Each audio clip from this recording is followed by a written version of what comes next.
ఇచ్చిండు కేసీఆర్ మాట అంటే మాట మీద నిలబడ్డాడు.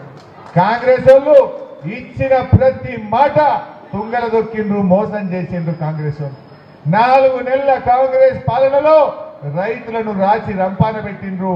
ఇవాళ రైతుల ఆత్మహత్యలు జరుగుతూ ఉన్నాయి. 100 రోజుల కాంగ్రెస్ పాలనలో 200 మంది రైతులు ఆత్మహత్య చేసుకున్న పరిస్థితి. ఇవాళ ఒక్కనాడన్నా ఒక రైతును పరామర్శించిందా? ఆత్మహత్య చేసుకున్న రైతులను కనీసం ధైర్యం చెప్పిండ్రా? ఇవాళ కాంగ్రెస్ వచ్చింది, నీళ్లు కమ్మైనాయి, కన్నీళ్లు మాత్రం పెరిగినాయి. కన్నీళ్లు పెరిగినాయి. ఇవాళ రైతులు తమ పంట పొలాల్లో నిప్పు పెట్టుకునే పరిస్థితి వచ్చింది కాంగ్రెస్ హయాంలో. దయచేసి ఈ విషయాన్ని గమనించాలి. నెక్స్ట్ పెన్షన్ చెప్పే ఆసరా పెన్షన్ మా అవ్వ చూస్తుంది. పింఛన్ ఏం చెప్పిండో చూడవా? పింఛన్ 2000 వస్తుంది కదా, వచ్చే నెల నీకు 4000 నీ ఖాతాలో పడతాయి. వచ్చే నెల డిసెంబర్ 9 నాడు పెద్దమ్మ 2000 కాదు, ఇందిరమ్మ రాజ్యం వచ్చి నీకు 4000 రూపాయలు పెన్షన్ వస్తాయి. ఎవరు నడుపుకునే పని లేదు. ఇంతకుముందే సీన్ చెప్పింది, మనోడు వచ్చి నీ కాళ్ళు ఎత్తుతాడు, పెట్రోల్ కు 500 1000 ఇవ్వమని. మన్మడు వచ్చి కాళ్ళు వస్తాడు. ఇప్పుడు రేవంత్ రెడ్డి వచ్చి వస్తాలే మా అబ్బాయి 4000 మరి ఒత్తు వచ్చి 4000 ఇచ్చేదాకా రేవంత్ రెడ్డి మొత్తం 42 లక్షల అవ్వాతాతల కాళ్ళు వస్తాడు. వస్తుందా? వచ్చినాయవా? 4000 వచ్చినాయా? మరి ఎంత ముద్దుగా అబద్ధం ఆడిండు చూసినావా? ఎంత ముద్దుగా అబద్ధం ఆడిండు మన కేసీఆర్.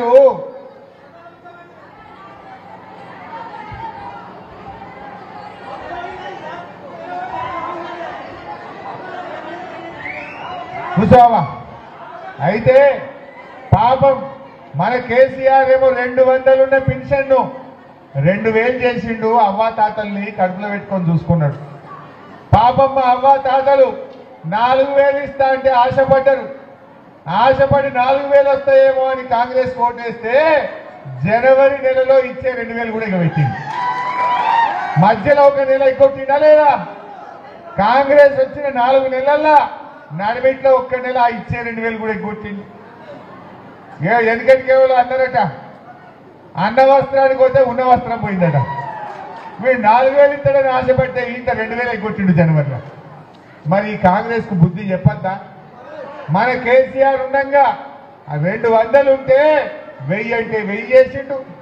మళ్ళకెళ్తే 2000 అంటే బరాబర్ మొదటి నెలలోనే 2000 ఇచ్చి చూపించిండు మన కేసీఆర్. కానీ కాంగ్రెస్ వాళ్ళు అవ్వా డిసెంబర్లో 4000 వస్తాయి, నీ మన్మడొచ్చి కాళ్ళు వత్తుతాడు, నీ 4000 ఎడవా మౌతుడు ఎడవా, నువ్వు వచ్చి వత్తు బిడ్డ ఇప్పుడుగా. మరి ఇప్పుడు గట్టిగా మనం బుద్ధి చెప్పద్దావా? ఇలా 4000 ఇస్తారని మోసం చేసిన ఈ కాంగ్రెస్ వాళ్ళకు గట్టిగా గుణపాఠం చెప్పాలా వద్దా? 2000 ఇచ్చి కడుపులో పెట్టుకున్న కేసీఆర్ ను సాదుకోవాలా వద్దా? దయచేసి ఆలోచన చేయండి. మొన్న ఆగమైన ఈ తాపజన కారు కెయ్యింది. మంచిగా చెప్పుని ముసలోళ్లకు, భర్త చనిపోయిన వాళ్ళకు, బీడీ కార్మికులకు 4000 వచ్చిన వాళ్ళు కాంగ్రెస్కి అయింది. రానోళ్ళంతా కారు గుర్తుకోటైంది.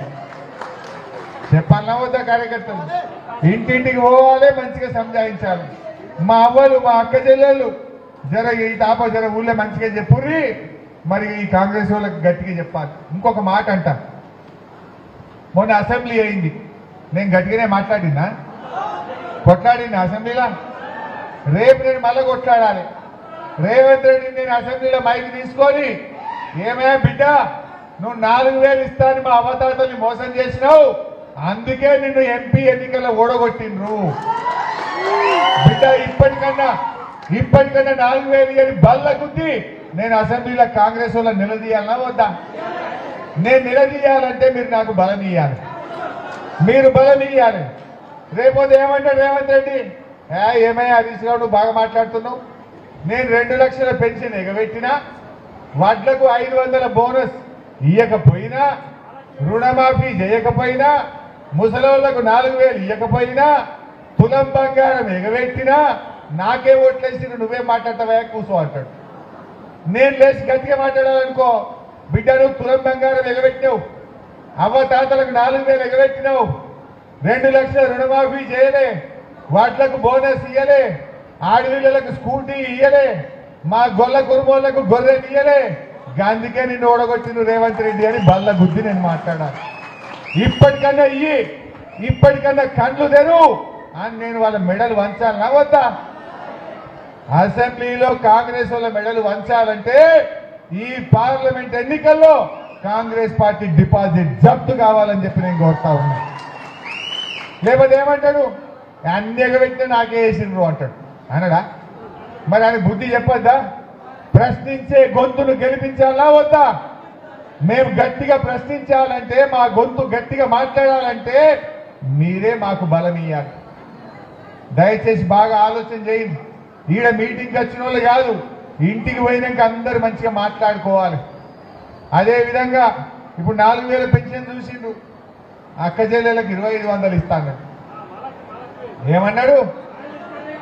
మంచిగా సుట్టబస్తేనట కోడిని కోసి పెట్టానట. జర చూడు ఏం చెప్పిండు. ఇంత ఆయన దగ్గర నగదు ఉంటేనే బెల్ట్ షాప్లలో ఇస్తున్నాడు. అవునా? అందుకే మా అక్కల కష్టాలు చూసి నగదు మా అక్క దగ్గర ఉంటే పిల్లల చదువులు, ఇంటి ఖర్చులు, పండుగ పూట చుట్టం వస్తే ఇంత మంచి చెడ్డ చూడడానికి ఉంటుంది.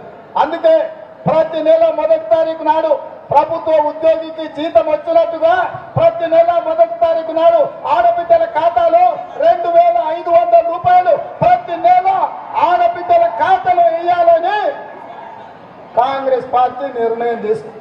పడ్డాయా ఆడబిడ్డ? 2500 పడ్డాయా? జర పడనోళ్ళు చేయలేవటం చూస్తా. పడ్డాయా? పల్లె మరి ఎంత ముద్దుగా అబద్ధం ఆడిండవా? చుట్టం వస్తేనంటే మంచిగా అరుచుకోవాలంటే 2500 ఇస్తే. మరి ఇప్పుడు ఎవరు అరుచుకోవాలి? రేవంత్ రెడ్డి అరుచుకుందాం అందరం కలిసి. రేవంత్ రెడ్డి రేపు 13వ తారీఖు నాడు అందరం కలిసి కారు మీద కీ కీ కీ అని గుద్దుతే రేవంత్ రెడ్డి గూబ గుయ్యాలి. గట్ల మీరు గట్టిగా రేపు బుద్ధి చెప్పాలి. 2500 పడాలంటే కారుకు గుద్దుతే మేం పోయి అసెంబ్లీలో గట్టి కొట్లాడతాం. అప్పుడు మీ 2500 పడతాయి. అబద్ధం ఆడిందా లేదా? ఎంత ఇది మోసం కాదా? అందుకే నేను అక్క చెల్లెలను కోరుతా ఉన్నా. 2500 రూపాయలు పడ్డ అక్క చెల్లె కాంగ్రెస్ కోటేయండి, పడని అక్క చెల్లెలందరూ కూడా కారు గుర్తు కోటేయాలి. అంతే కదా? నెక్స్ట్ ఇక తులం బంగారం కథ చెప్పిండు. మన కేసీఆర్ ఏమో ఆడవీళ్ళ పెళ్లికి మా పద్మమ్మ 1,00,000 రూపాయలు చెక్కు తెచ్చి మీ చేతిలో పెట్టింది. వాళ్ళు చూసిరు కాంగ్రెస్ వాళ్ళు, ఆడోళ్ళంతా కాంగ్రెస్ వాళ్ళు, ఆడోళ్ళంతా కారు గుర్తుకేస్తున్నారు. కేసీఆర్ వచ్చినాక నల్లబెట్టి మంచినీళ్ళు ఇచ్చిండు, ఆడవీళ్ళ పెళ్లికి కళ్యాణ లక్ష్మి ఇచ్చిండు, 2000 పెన్షన్ ఇచ్చిండు, బిడ్డ కాన్పుకు పోతే సర్కార్ దవాఖానకు మంచిగా బండ్ల దొరకపోయి కాన్పు చేసి కేసీఆర్ కిట్ ఇచ్చి ఆటో కిరాయి లేకుండా తల్లిని పిల్లను ఇంటికాడ దించిండు. ఈ ఆడోళ్ళంతా కేసీఆర్కే ఉన్నారు, కారుకే ఉన్నారని ఏం చేసిండు? కేసీఆర్ 1,00,000 ఇచ్చిండు, నేను తులం బంగారం ఇస్తా అన్నాడు. జర చూడు. షాదీ ముబారక్ కళ్యాణ లక్ష్మిలో ఈ రోజు 1,00,000 రూపాయలే వస్తున్నాయి. ఈ నెల అయితే 1,00,000